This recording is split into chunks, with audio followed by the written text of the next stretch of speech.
So when I fill a journal, I like to do a little review. So I'm just going to go back through and go through all the pages for my last journal from 2017. And the first entry is October 11th, and so just a little bit of my personal diary there. Cut and pasted this bit from a lunar phase calendar. One of the first things that I did in this journal was I visited the California Academy of Sciences, the Steinhardt Aquarium, during the Santa Rosa fires, so October 12th. And one of my favorite things to draw there are the alligator gars. My main goal when I go to a place like that is to practice drawing the shapes of animals as they move. So fish, for example, are really interesting because as they angle towards or away from you, the shapes change drastically. And most people can easily imagine the shape of a fish side to side, but when that fish is facing towards you, it's a very different foreshortened shape. So I like practicing those in real time. One of the areas that I like the best at the Steinhardt Aquarium is the walk through flooded Amazon tunnel. There's some of these arapaima fish in there that are huge, really beautiful animal, and because of their length and the sinuous nature of their shape, they're really fun to draw, especially as they turn. There's some cool catfish also. So I filled quite a few pages with drawings of those, and I try not to be too precious about it when I'm there. Try to go fast. There's a lot of people, so it's a little bit stressful, and it's really good exercise for field sketching because being in a place with a lot of people just forces you to keep focusing on what you're doing. Sometimes I take notes about what's happening around me, so a really cute instance where this kid ran into there and he said, "Whoa, what's that thing?" when a giant arapaima swam over, probably big enough of a fish to eat that little kid. Some of the old arapaimas had a lot of wear on their fins, which was interesting. I tried to make some analogies and describe things that I find interesting while I'm there drawing. In this example, I'm not only drawing the shapes, but I'm also trying to get a sense for the values, the light and dark on the fish. Here's an alligator gar facing towards me, and this is definitely a more difficult position for a fish like that that's so long. The swimming away pose is something I need to practice. That's a very difficult one. I went and drew snakes for a little bit while I was there. They have some carpet pythons and woma pythons.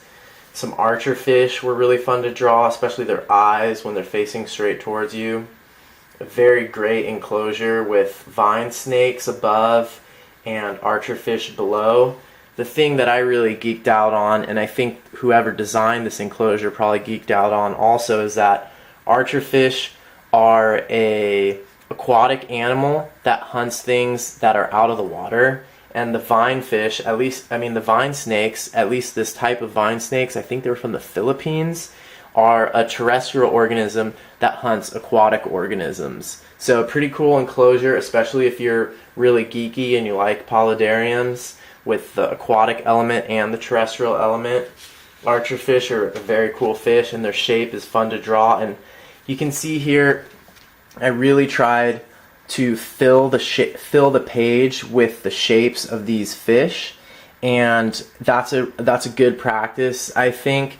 And you get used to drawing the animal in more positions than what you're used to, but you can also fill the page in a way that is aesthetically pleasing. So you can see over here that I sort of evenly filled in the whole page. And even though these are just sketches, they do convey information and are part of my process of learning. So this, for example, is about how the arapaima tail curves back and forth as it swims.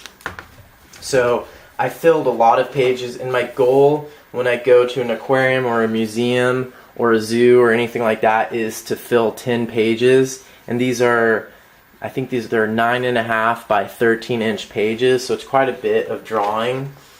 And I wish I had done a little bit more coloring while I was there, but I was really focused on getting a lot of these gestures. I drew the alligator there a little bit. They have a pretty cool, I believe it's an alligator, an albino. More sketches of the arapaima. This was at feeding time when they fed the fish in the flooded Amazon section of the aquarium. Was very cool to see the fish moving very fast. Was challenging. I like to challenge myself when I go draw outside. Here's some pages that I colored after the fact, but just giving you, so here's a good example of changing of scale. So here I have sort of the full body of the alligator, focusing on things that I think are interesting. For example, how to convey the gestalt of the organism without all of the details. Also, something I'm really interested in on crocodilians are these tail fins and the hydrodynamics of the animal. Then here I drew a larger leg of the animal, so breaking up the scale makes it more interesting than if I were to just have a small leg that matches the scale of this whole animal here. Then I have some of the gar also. So that's that trip. And then here I have some of my personal journaling. And here's a nature journaling trip that I led with the North Coast Nature Journal Club. And in this case, we went to Salmon Creek, and this was still during the fires, so it was pretty smoky out there, even at the coast. And you can see I drew some of these tracks, which were either crow or raven tracks. And when I'm teaching nature journaling, I don't fill as many pages. My goal is no longer really filling as many pages as possible. My goal is actually, how can I help these people get excited about nature journaling and get excited about finding new things in nature. So here are some sketches, some tracks, and on this side you can see a little bit of a landscapeito. So this is where Salmon Creek comes out to the ocean, and I really would love to do a chronological series on this landscapeito, so showing it at different times of year, because at a certain point there's enough rain that it blows out into the ocean, and that's when the salmon can come back in. So aesthetically interesting to me, and also ecologically and bioregionally significant. That's basically what nature journaling is for. Some more of my personal journaling, and if you don't know, I do use a script that I invented for my journaling, and I do the journaling with my left hand, and both of those make it sort of more interesting, and they make it aesthetically different, but it's also a way for me to just exercise neuroplasticity and do something a little bit different. Actually, on this page you can see I did this side with my left hand and this side with my right hand. It looks a little bit different, but I highly recommend, most people when they were kids, at some point they did invent their own alphabet or something like that in their journal or their diary, and then most people just gave up on it, but you should keep going with it. It's fun and it's good for your brain. And here's another page where I've been doing a lot. I've always liked a lot of the classical Maya illustrations, and so I like to do sort of my own interpretations of those classical Maya hieroglyphs with more saturated colors usually added in. And I like experimenting with a lot of these sedimentary watercolors that produce interesting texture effects. And there's something, I think what I really like about the Mayan illustrations and the Mayan style is the way that the classical Mayan artisans filled space. So all of these items, the way that they're arranged, they're squeezed together, and the curves are very interesting because in a lot of ways they're all rectangles and squares but with curved edges. And there's something about that I find particularly interesting. Also the way they stylize natural forms. So a lot of stylized plant matter or stylized animal faces and teeth that I find very interesting. So for me, the study of classical Mayan art has been inspirational, and also I think just copying it sometimes is a good practice for developing that sense of space and sense of line that I really admire about their art. So here, for example, I'm doing another thing where I have my basically my daily journal that I do here, and then in the margins I filled in the space and experimented with how to divide that space, because dividing space is one of the things that I'm most interested in. And in this case, these are just abstract shapes, but they are influenced by the way that Mayan hieroglyphs divide space. So here's some just I Ching stuff. Here's another example of some of my interpretations of classical Mayan hieroglyphs. And here I'm also experimenting with some different color combinations using watercolor. I like experimenting with color a lot. It's very fun, and I like to use colors that contrast each other. So in this case, the purples and the golds are almost opposite of each other on the color wheel. So there's a lot of fun things that you can do with them, especially when they're toned. So these colors are not saturated colors, and that makes it a little bit more interesting. Here I also have done I met with my business advisor, and during that time I took notes in here. So I like to use my journal for practical things as well as esoteric things. So that's a real good case in point, because from this page, you go to this page and this is like so practical. And I think that a journal is a really good place for you to lay out both sides of your brain, even though I don't necessarily believe in that oversimplified hemispheric split of the brain. So more stuff here. I'm just filling margins in some cases with blocks of solid colors, and I find that aesthetically interesting, and also I don't waste space. Here's another nature journaling trip. I tried to do some sequential art in this, and I was teaching a group, so I didn't get that detailed, because when I'm teaching I don't fill as much or put as much time into my own pages. But here we were watching a coyote hunt, and it was a perfect opportunity to show motion and movement and change, and how that happened in a sequential way, so sort of like a comic book style. I tried drawing it when it jumped. It did this pouncing jump, and then it held its tail straight up afterwards. So anyways, you can see how I attempted to do that. That was a fun trip. We saw elk, drew quite a few elk out at Point Reyes, some landscape ethos. Another sequential thing here with a raven that I found very interesting. When nature journaling, it's good to follow the thread of your own curiosity. Some more of my personal journaling, and an illustration I did based on, I like to look at, in addition to classical Mayan period art, I like to look at some Byzantine art, and I'm really interested in the composition that they use. And so one of the main things I was going for on this page was how to divide space in an interesting way and provide interesting movement throughout the entire piece. I also was experimenting with color. You can see again that I'm using similar purple and orange colors to that other page a ways back.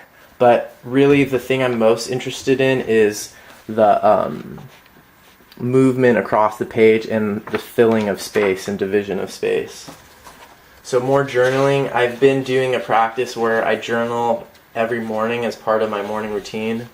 Here are some sketches of snakes that I did at a herpetological society meeting. So going to meetings or events where there are live animals is a really good way to get up close. Here's some planning that I did. It's fun to make. It's good to take some of the really left brain stuff and try to, color it in and make it more interesting and aesthetically interesting. And that's basically a sketchnoting perspective. And although this is sort of mild on the sketchnoting side of the spectrum because it's mostly just words and a few arrows and boxes, it still moves you in that direction and is a fun thing to include in a journal. Another nature journaling trip that was really fun. See, this time I was by myself, and since I was by myself, I got to spend 20 minutes with this old oak tree, which a lot of people would probably find boring. It might have been even more than 20 minutes, but I tried to get in there and draw some of the bark and just notice things about it. I also busted out my colors. Instead of just using graphite, I busted out my colors right away and tried to get some of these different poses of these vultures, including like the preening one where the feathers are sticking up. The hardest part for me was this transition from the dark to they have some places where there's lighter patches. So anyways, also a really fun encounter with a Cooper's hawk that I tried to follow the movements of it, and I think I was following it for like 30 or 40 minutes, and that was really exciting because that's one of my favorite birds. Very interesting predator. Not your friend if you're a songbird. Then I also went down to the San Diego Zoo. So I made a lot of cool trips in this journal. Here's a king cobra that was, I guessed, about 5 meters long. It was very big and very interesting, and they have these really large scales on the top of the head. I often don't draw the scales when I draw snakes, but it seemed so characteristic to the gestalt of this animal that I did draw them a little bit. Over here I drew the Angolan python, closely related to the rock python, and then this Madagascan tree boa, which was really interesting. I love drawing snakes, so my main goal was to go to the San Diego Zoo and draw as many reptiles as I could. Here was this really saturated green palm pit viper. The western diamondback was really amazing, but I was surprised at how pale the color was on it. I'm really interested in the patterns of snakes, so I spent some time with this Indian rock python trying to get an idea of how this pattern works and the colors of it, and you can see sort of more of an abstracted version here, some color tests up here. I like to do that with the patterns. In this case, with this neotropical rattlesnake, I was really interested in the shape of the body. So it had this very noticeable spine to it, and then on both sides it sloped down, but in a very, I tried to imagine what the cross section would be like here, and it's almost like a triangle, and very interesting also how it folded over itself here. And so those were a couple things that caught my eye, and so those are the things that I focused on. And that's what I recommend for your journaling too, is to really follow those threads that particularly interest you. And so I'm interested in reptiles, and in some cases the thing that interests you might also be frustrating.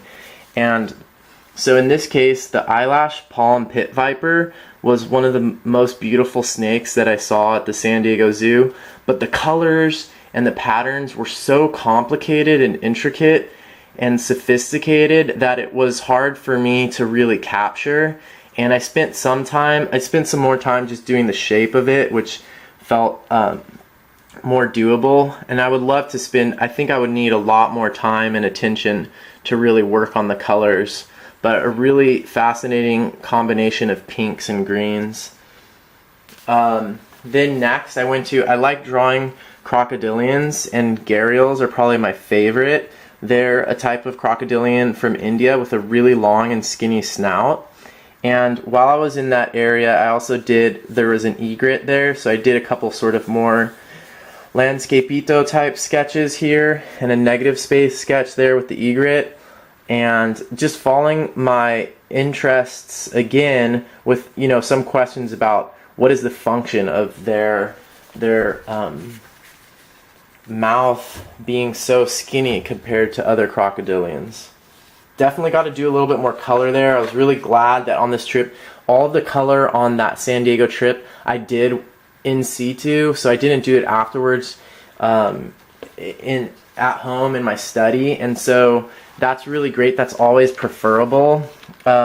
Here, that color's from the light's not helping, but here you can see I have a page spread where I used this element of this heron and all the different positions it was in as a way to tie these two pages together, and I got a little bit more detail of the gharial and some sort of joking questions about the hydrodynamics of it. And then on the bottom I did a similar thing where I just repeatedly drew the head of the gharial in some different positions. Here I drew one that was swimming. I luckily got to see one swimming that answered some of my questions, I think, about the hydrodynamics.